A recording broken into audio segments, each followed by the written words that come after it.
سلامونه او نیکې هیلې دوستانو، خدای دې وکړي چې جوړ او روغ بایاست. نن غواړم چې تاسو ته د ټرانزسټر د فیزیک میکانیزم تاسو ته غواړم چې تشریح کړم، چې د ټرانزسټر تر شا د فیزیک کوم میکانیزم ده یا څه ډول ټرانزسټر کار کوي کله چې موږ تاسو هغې ته برق ورکړو یا بهرنۍ قوه ورباندې واردوو، لکه مثلا هغې ته د که چیرې موږ تاسو سپلای ورکړو څه کېږي ورباندې، یعنې مثلا څه تغیرات هلته پکې راځي. نو لکه څنګه چې په مخکینی ویډیو کې هم تاسو ته ویلي ول، د ټرانزسټر د پوهېدلو لپاره باید تاسو څه شی وکوئ؟ سیمي کنډکټر یاد کړئ. د سیمي کنډکټر یعنې محدي مواد یا اجسام چې دي په فیزیک کې، که چیرې تاسو د هغې په جوړښت او هر څه ورباندې پوه سئ، هغه چپټر ټول وګورئ، د هغې انواع وګورئ چې هغه څه ډول، بیا انشاءالله په دې ټرانزسټرو ډایوډو په دې شیانو کې تاسو ته پرابلم یا مشکل نه پیدا کېږي. نو اوس راځم مستقیما موضوع ته. لکه څنګه چې تاسو په تصویر کې وینئ او تېر ورځ مو هم ورباندې بحث وکړئ، ټرانزسټر عموما له درو برخو څخه جوړ شوی دی او درې ټرمینله لري، چې یو امیټر، بیس ان کلکټر. همدارنګه له درو برخو څخه جوړ شوی دی، درې ټرمینله لري او له 2 نوع نیمه حدي اجسامو څخه تشکیل شوی یا جوړ شوی دی، چې یو ان ټایپ ان بل پی ټایپ. ځکه چې دا ان پی ان ټرانزسټر ده، نو دلته 2 ټایپه یا 2 ډوله سیمي کنډکټر موادو څخه تشکیل شوی دی، چې یو پی ټایپ مواد دي، یو ان ټایپ مواد دي، چې ما تېره ورځ په ویډیو کې تاسو ته ورباندې تشریح درکړله. دغه سمبول ده چې په سرکیټونو یا ډایاګرام کې په دغې سمبول باندې څه کېږي؟ ښودل کېږي. نو مخکې له دې چې موږ تاسو ټرانزسټر میکانیزم چې په کوم میکانیزم باندې کار کوي یا د دې تر شا کوم فیزیک موجود ده، په دې باندې پوه سو، نو موږ اول باید د دې په دغه ټرمینلونو باندې پوه سو چې دغه امیټر، بیس، کلکټر څه معنا، له چی څخه جوړ شوي دي، څه ډول کار کوي. نو اول راځم همدغه ټرمینلونو ته چې دغه تاسو ته تشریح کړم. موږ 3 ټرمینله لرو: امیټر، بیس، کلکټر. امیټر ټرمینل چې د چارج کیریر ورته ویل کېږي یا چارج انتقالوونکي الکترونونه چې کوي کلکټر ته ورکوي یا پروډیوس کوي یا په ځان کې زیات الکترونونه لري. نو له همدې وجې امیټر چې ده نسبت په سایز کې بیس ته لوی ده او کلکټر ته نسبت کوچنی ده. اما د موادو له لحاظه دغه امیټر کې چې کوم مواد استفاده شوي دي، سیمي کنډکټر، دا زیات یعنی هیولی یعنی هایلی ډوپډ مواد، یعنی په زیاته سطح باندې ډوپ شوي دي دغه سیمي کنډکټر. ځکه هم په دې کې زیات په پراخه اندازه باندې فری الکترونونه یا آزاد الکترونونه موجود دي، تر څو چې شي وکړي چارج له دې ځای څخه کلکټر ته انتقال کړي یا دغه چارج انتقال کوونکي الکترونونه له دې ځای څخه کلکټر ته انتقال کړي. دا یو وظیفه ده د امیټر. راځم بیس ته. بیس چې نسبت کلکټر او امیټر ته ډېر نازک ده، لکه څنګه چې تاسو وینئ په دې کې، او دا ډېر کمه سطح باندې چې شي ده ډوب شوی ده. په دې کې په ډېر کمه اندازه باندې چې کېږي هولز یا الکترونونه موجود دي. که چیرې په دغه کې الکترونونه یا هولز په زیاته سطح باندې موجود وي، بیا ټرانزسټر کار نه کوي، ځکه چې دغه الکترونونه بیا په اساني سره نشي کولی چې دغه ساحې ته انتقال شي، ځکه دلته یو ډېره قوي الکتریک مګنیټیک فیلډ یا الکتریک فیلډ رامنځته کېږي چې هغې ته ډیپلیشن لایر وایي. هغه ډیپلیشن لایر که ډېره قوي وي نو بیا نشي کولی. نو ځکه بیس چې ده ډېر نازک ده او د دې ډوپینګ له لحاظه هم ډېر کم ډوپ شوی ده. او دغه د بل دا چې بیس وظیفه دا ده چې دا ټرانزسټر اکټیویشن وظیفه اجرا کوي، یعنی ټرانزسټر اکټیووي یا یې فعاله کوي. راځم کلکټر ته. کلکټر چې لکه څنګه چې تاسو وینئ په سایز کې نسبت بیس او امیټر ته غټ ده، خو د ډوپینګ له لحاظه له امیټر څخه کم ده، له بیس څخه زیات ده. د کلکټر وظیفه له کلکټر له نومه څخه معلومیږي چې د چارج کیریر اخلي، یعنی چارج کیریر یا الکترونونه کلکټ کوي، اخلي، راټولوي. نو ځکه هم سطح زیاته ده او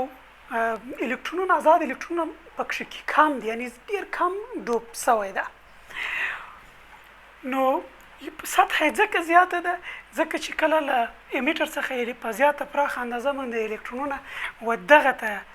داخل سي کلکټر ساحې ته، نو دلته بیا الکترونونه یا هغه هولز یو له بل سره څه کېږي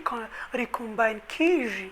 یعنې یو ځای کېږي یو ځای کېږي چې دغه یو ځایوالی څه کوي حرارت تولیدوي.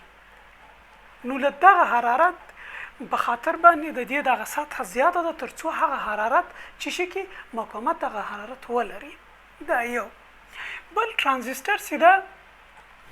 په بله معنا ترانزیستر چې ده د حرارت یا د مقاومت انتقالونکي ته چې وایي ترانزیستر وایي ترانسفر اف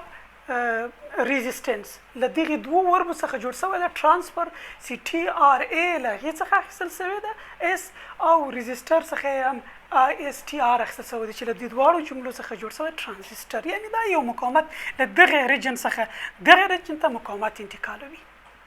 دا بله معنا. او په بله اصطلاح خو ما په تېره ویډیو کې درته وویل چې دا یو الکترونیکي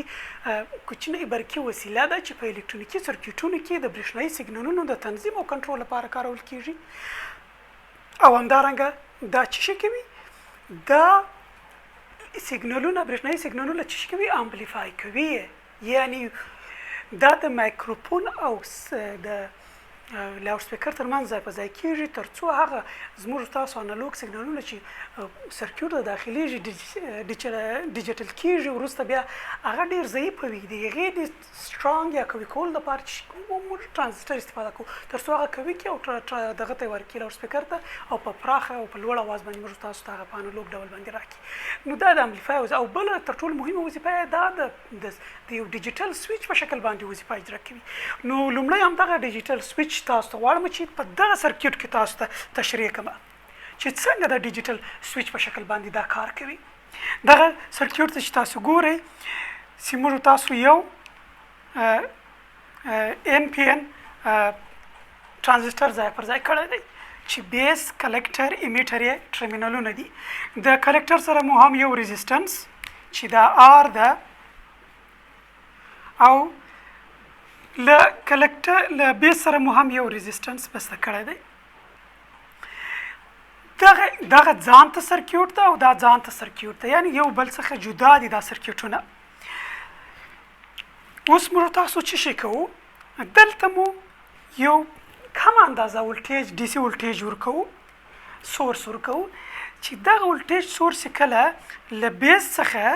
کرنټ فلو کوي و امیټر ته، همدغه رقم ته په دې سرکټ کې چې کوي د برق جریان یا د کرنټ جریان پیدا کوي. همدارنګه دلته هم موږ یو بل سورس ورکړی ده چې دا تر دغه نسبت قوي سورس یعنی قوي منبع د برق ده نسبت دې ته چې دلته بیا د برق جریان چې دا پازیټیو یې له کلکټر سره وصل شوی ده، له دې طرف څخه د برق جریان په دې شکل باندې چې کېږي حرکت کوي. نو کله چې موږ تاسو دلته دغسې معلومیږي دا سویچ ده، مثلا په عادي حالت کې دا که کلوز کو نو د برق جریان به دلته له دغه سورس څخه دغسې جریان پیدا کوي او له دغه سورس څخه به د برق جریان دغه په دې شکل باندې جریان کې لکه څنګه په وکتور کې هم ښودلی ده. که چیرې موږ تاسو دغه سویچ بند کو یعنی اوپن یې کو،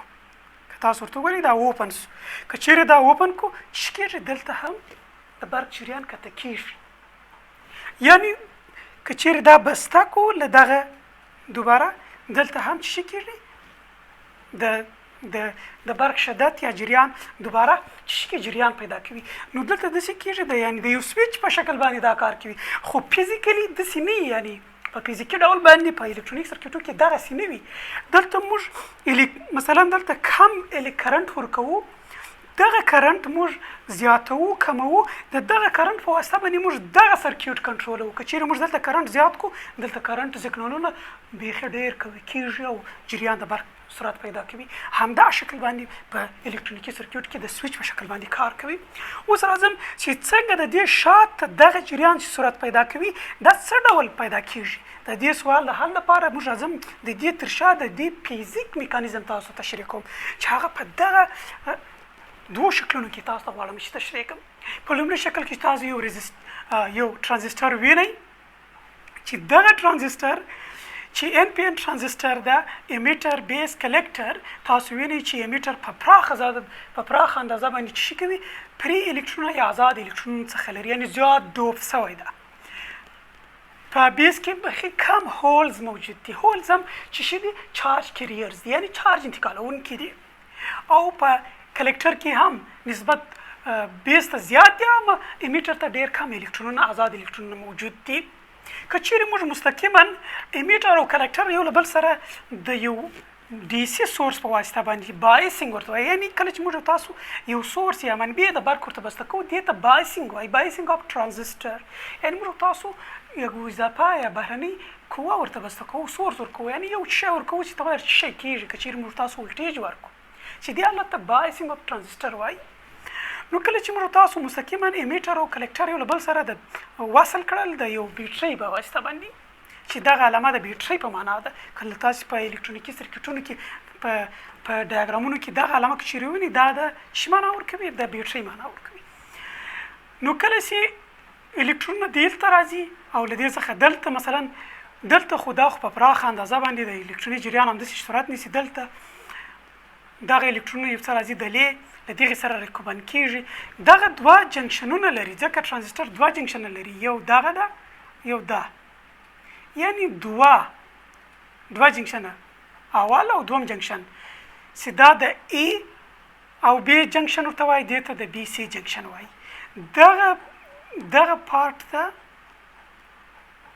دغه پارت ته چې وایي ډیپلیشن لایر وایي نو په دغه صورت کې چې امیټر او کلکټر موږ له یو بل سره وصل کړو دلته څه کېږي ډېره قوي ډیپلیشن لایر الکتریک فیلډ تولیدېږي په دواړو بخشونو کې الکترون ته اجازه نه ورکوي چې له دې څخه دې ته راسي یا له دې څخه دې ته راسي یعنې هېڅ کار نه کوي ترانزستور په دې شکل باندې نو اوس راځم چې دا موږ ته فعالیت یعنې دا دغه سرکیوټ دی یعنې هېڅ کار نه کوي کله چې موږ دغه سرکیوټ ورته اضافه کوو نو بیا وروسته څه کېږي په دې سرکیوټ کې جریان پیدا کېږي نو همدارنګه دلته راځم و دغه سرکیوټ ته په دې سرکیوټ کې لکه څنګه چې تاسو وینئ ان پی ان ترانزستور ده همدارنګه امیټر بیس ان کلکټر ده دلته موږ تاسو لکه ما چې درته ویل په اول تصویر کې موږ دغه یوه منبع له دغه دوو ترمنځ دغه یو سرکیوټ سو دغه بل سرکیوټ سو کله چې موږ دلته اضافه بله منبع د برق و دغه بیس ته بسته کوو نو کله چې الکترونونه له دغه ریجن څخه دلته انتقالیږي ځکه دلته یو الکتریک فیلډ جریان پیدا کوي الکترونونه له دې څخه دې شکل ته نو په پراخه په کم اندازه باندې الکترونونه دې خواته ځي خو کله چې دغه الکترونونه کله چې موږ بیس ته دغه منبع ورکړله نو په بیس کې څه کېږي دغه الکترونونه چې کله دلته را انتقالیږي د دې 15% یې دلته مدغم کېږي له دغه هول یا خالیګاو سره او نورې دلته چې بیا یو کینیټیک انرژي رامنځته کوي د دغه کینیټیک انرژي له وجې دغه الکترونونه چې کېږي چې دلته یو انرژي رامنځته کېږي مستقیما دغه ریجن ته رامنځته کېږي دغه ریجن ته چې کله رالل نو دلته په دغه سرکیوټ کې چې کېږي د برق جریان سرعت نیسي یا کرنټ پیدا کېږي چې بیا دې ته د امیټر کرنټ وایي بیس کرنټ او سی کرنټ یا آی سی آی بی او آی ای کرنټ ورته ویل کېږي نو دا داسې یو شکل رامنځته کوي کله چې مثلا موږ تاسو یو ترانزستور ته برق ورکو که موږ تاسو فقط امیټر او کلکټر ته برق ورکو یعنې یو سرکیوټ جوړ کړو او بیس ته برق ورنکړو نو ترانزستور کار نه کوي لکه څنګه چې ما درته وویل بیس د دې وظیفه لري چې ترانزستور څه کوي اکټیو کوي فعاله کوي نو موږ یو بله اضافه منبع دلته ورسره وصل کړه ده له بیس سره نو بیا دلته په بیس د بیس او امیټر ترمنځ څه شي سو الکترون جریان پیدا کوي دغه د الکترون جریان چې په کم اندازه یې دغه سرکیوټ ته ځي او په پراخه اندازه باندې دلته 15% الکترونونه له دغه خالیګاو سره یا هول سره ریکومباین کېږي او نورې 90% الکترونونه له دې ځای څخه ځکه چې دلته دغه ریجن چې ما درته ویل په هغه وخت کې قوي کېږي اما دلته چې کله د الکترون جریان پیدا کوي ځکه چې دغه الکترونونه دلته رالل نو دلته څه شي کېږي دغه ریجن څه کېږي ماتیږي بریک کېږي، یعنې دغه ریجن چې ده دا له منځه ځي، دا له منځه وړي الکترونونه. دلته کله چې الکترونونه دې ځای ته رالل، دلته 5% یې له دغه خالګاو یا هولز کیریر سره چارج کیریر سره یوځای کېږي او 95% یې دلته د کینیټیک انرژي، یعنې دلته د کینیټیک انرژي د زیاتوالي له وجې کینیټیک انرژي رامنځته کېږي. دغه کینیټیک انرژي دغه لیر هم ماتوي او الکترونونه چې کوي جریان پیدا کوي دغه ته. نو دا پر دغه شکل باندې کار کوي. نو دغه د ترانزیسټر تر شا فیزیک میکانیزم، یعنې دا میکانیزم یې دغه رقم ته ده. نو تاسو غواړئ چې پوه شئ په سیمي کنډکټر کې تاسو باید چارج کیریر، مینورټي چارج، میجورټي چارج، دغه باید تاسو په هغه ځای کې دغه اصطلاحات ووینئ، بیا انشاءالله تاسو سره مرسته کوي. نو دغه یو ساده شکل باندې غوښتل چې تاسو دغه ترانزیسټر ورکینګ پرنسپل یا د دې تر شا هغه فیزیک میکانیزم تاسو ته شریک کړم. ډېره مننه دوستانو، زموږ ویډیو در سره شیر کړئ تر څو په آینده کې نورې تر څو زیات کسانو ته ورسېږي او په آینده کې موږ تاسو ته نورې ویډیوګانې تیارې کړو او زموږ د یوټیوب چینل در سره سبسکرایب کړئ. ډېره مننه، ښه وخت ولرئ دوستانو.